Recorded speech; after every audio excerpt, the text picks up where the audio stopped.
kisima ambapo wagonjwa wengi, Biblia imesema kwamba aina nyingi za wagonjwa walikuwa wanaenda kwenye kile kisima.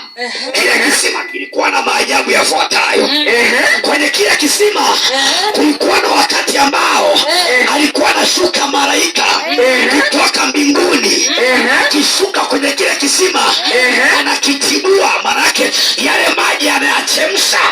Yale maji yakitibuliwa au yakichemshwa, mtu wa kwanza aliyekuwa akidumbukia kwenye yale maji alikuwa anatoka na umwa. Kama alikuwa anaingia kwenye kile kisima hana mguu mmoja, alikuwa anatoka mguu umeota.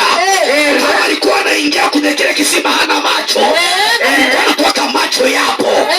Kama alikuwa anaingia kwenye kile kisima labda kiuno kimetenguka, alikuwa anatoka kiuno kimekaa vizuri. Kama alikuwa anaingia shingo limepinda, alikuwa anatoka shingo limenyoka.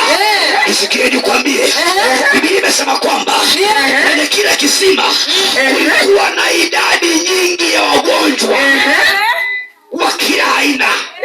Waliokuwa na utapiamlo, waliokuwa na kifafa, waliokuwa na kifaduro, waliokuwa na ukimwi kama ulipo, waliokuwa na kansa, kila aina ya wagonjwa walikuwa kwenye kile kisima. Siku moja sasa Yesu akapita pale. Alipita pale akakaendea kajamaa fulani. Hebu sema kajamaa fulani. Kajamaa fulani.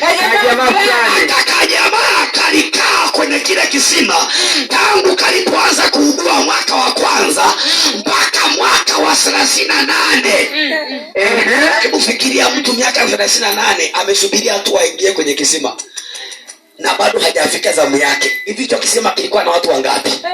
Ile kama mwaka moja, mwaka 2, 3, 4, 5, 34, 35, 37, 38. Bado kamekaa tu kwenye kisima kanasubiria zamu yake ifike na hajafikiwa. Bwana asifiwe sana. Bwana Yesu asifiwe sana. Ni kama kuna kajamaa fulani hapa kanisikia, ameenda kwa waganga mara 50 na hajapona. Haleluya. Natamani hako leo kapone katika jina la Yesu. Bwana asifiwe sana.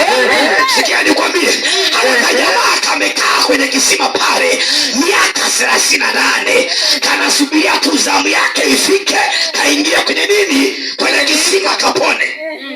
Kila kitaka kuingia kanashangaa washakatangulia. Kila tu kuingia washakatangulia tena.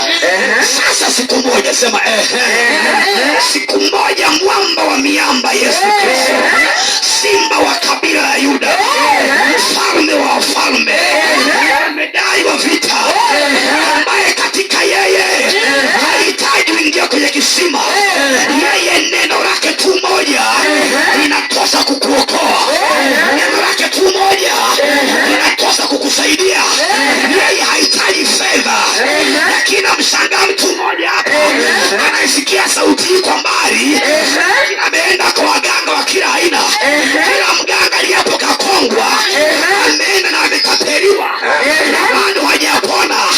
Amekuwa kama kajamaa ambao kamekaa kwenye kisima miaka 38 na akajapona.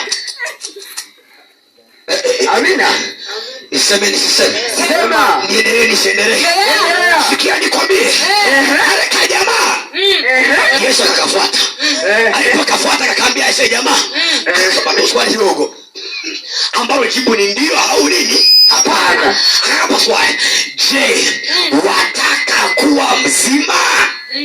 Kwani jamani hilo swali lina maelezo? Halina maelezo. Lina maelezo? Hamna. Lina kwanza kujikana kanyaga, anajua. Ni ndio au hapana? Au nataka au sitaki?